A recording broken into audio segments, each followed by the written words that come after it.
Well, good morning.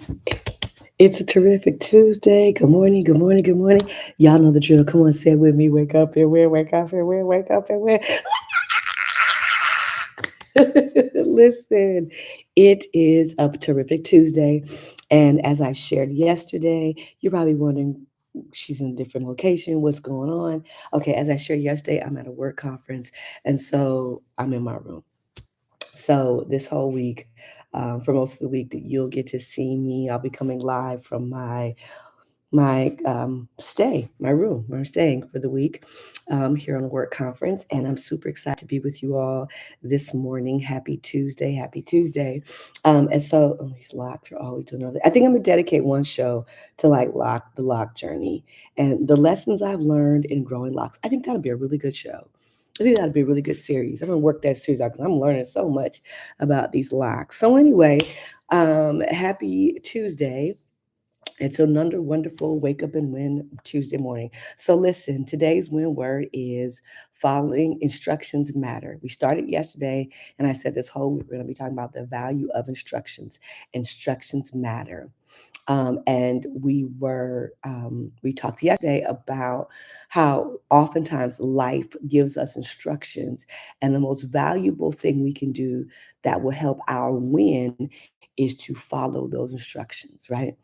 And because life is always giving us instructions, even if it's instructions we don't want to follow. Okay, so on day two of Instructions Matter, part two, I want to focus on the aspect of, being flexible, right? Following instructions require, check this out, flexibility. Now, listen, we can often make up in our minds a plan. We can have in our minds an agenda. We can have in our minds a set way that things are supposed to be.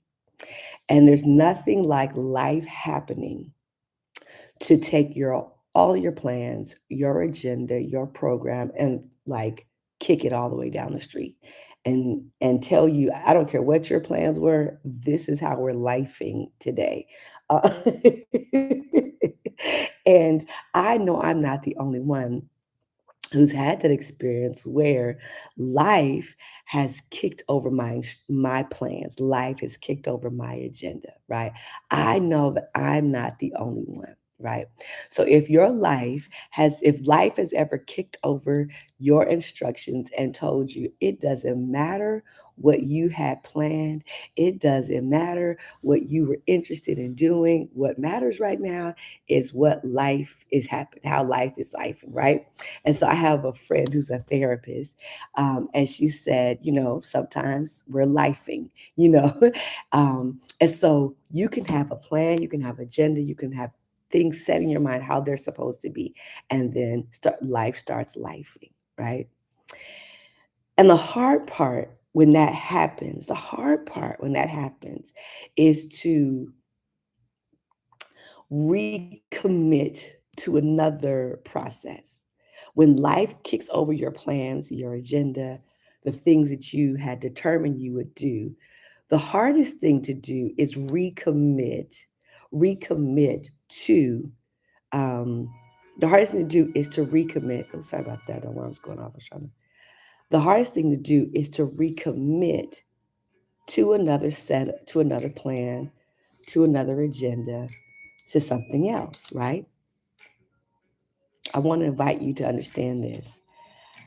When life hit me, and this is as it did and as it's done for so many of you, I had to follow a new set of instructions.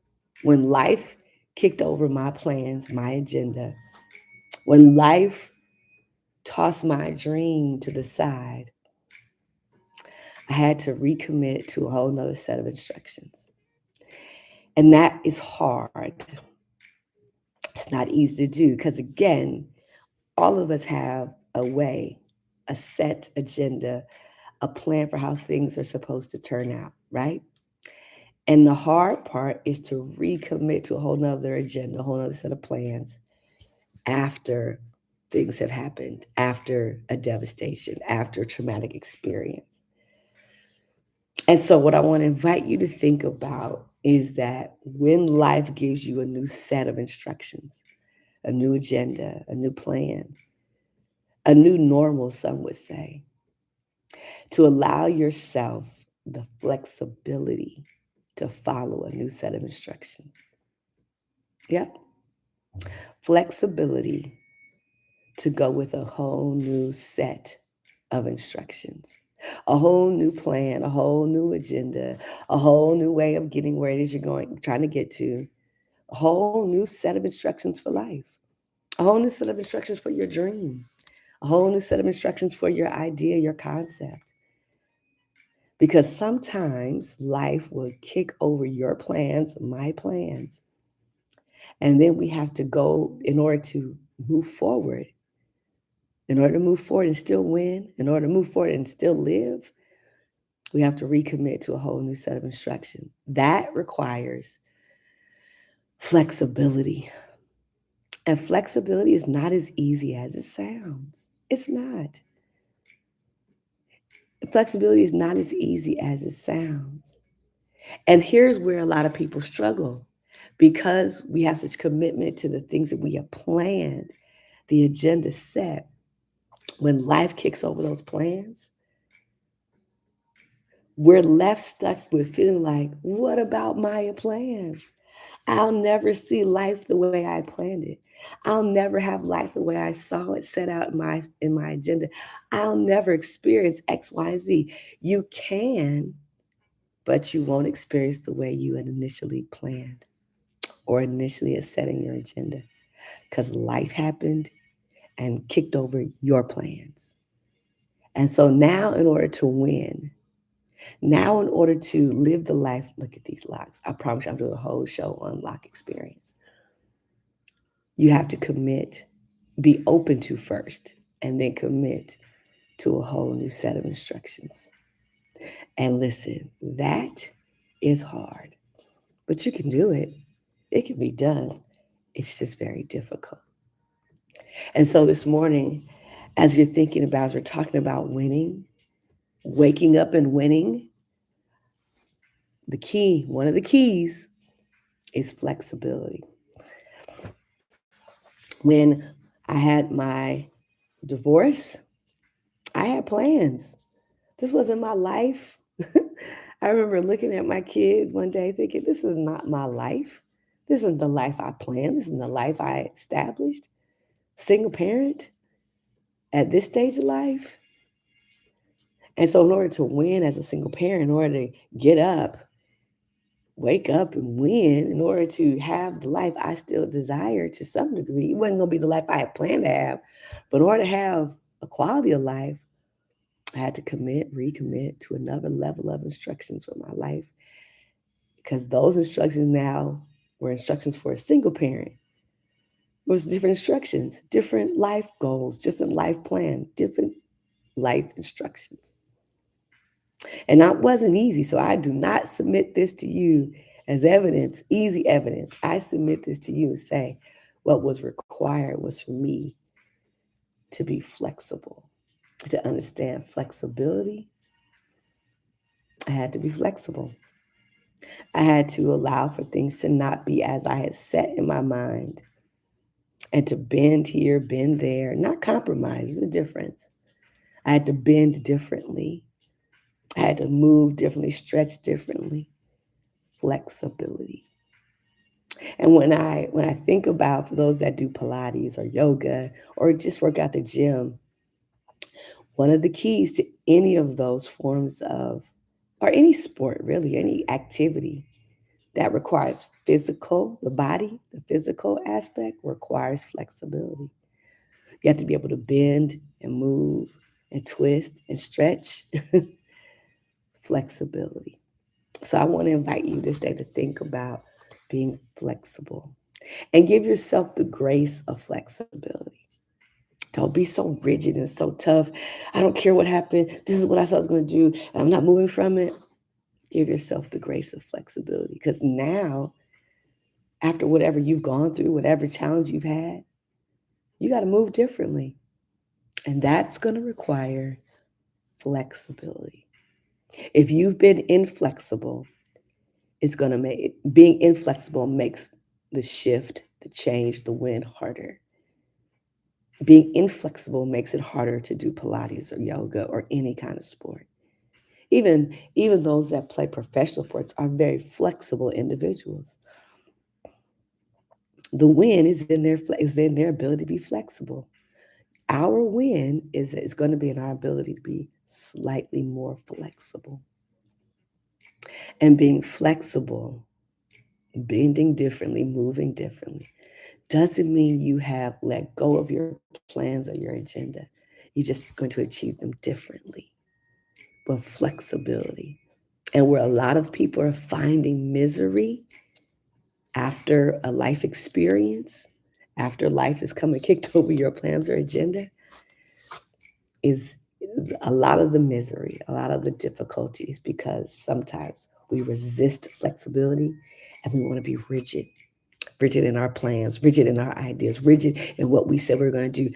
Part of the misery and resentment comes in the inability to be flexible and being very rigid about this is what I was going to do, because this happened, I couldn't do this. You couldn't do it the way you initially planned, but you may still be able to do it. You may still be able to do it. I'll never go to my oldest son's wedding. That's not going to ever happen. But it doesn't mean I won't have the joy of being there for some other young man's wedding, his friends, my cousins, my nephews. So I can be there as an adult mother for a young man. It just won't be my son, my oldest son at least. And that's a flexibility I had to work through, right? But also being flexible in that I have all these young men that I mother, and I can be there for them. I can be there for them. I can be their rock. I can be their person. Yeah. And I'm not asking you to like my stance. I just want to offer that to you around flexibility, the power of flexibility. When it comes to following instructions, instructions matter, and being flexible will be key. All right. So thank you for being tuned in for today's win word. Again, those of you who've been following us for some time, you know that we have been talking about the win experience coming up May 28th. Click the link below in the description and join us May 28th for the win experience. Some of what we've been talking about on our show, Wake Up and Win Show, we're going to be talking about at the win experience. Also, again, I said to you yesterday, part of why I'm here on the work experience, or this work conference, um, is alarm, um, is we are we do work, or I do work around faith leadership and training, and so that's what we're here doing. And want to just invite everyone to think about, and the theme of our conference is reimagining worship, reimagining church. And so I just want to invite you to think socially. What are the things that you're having to reimagine post pandemic? What are the things that you're being forced maybe to reimagine, forced by way of how life has happened, to reimagine life, church, your goals, your dreams, your hopes, your life? How are you being challenged to reimagine those things? Just something to think about. So that's what I'm doing this week. We're reimagining ourselves as leaders, ourselves as faith leaders. And I just want to ask you the same question. What are you reimagining post pandemic? All right. Thank you again for being tuned in to the Wake Up and Win Show. I'm your girl, Dr. Najuma. Please like, share, and subscribe. Like, share, and subscribe. And listen, if you want to join us for the Wake Up and for the Win experience, click the link below, and then we're going to send you a confirmation email. Thanks so very much. We appreciate you, and have a wonderful day. We out. Peace.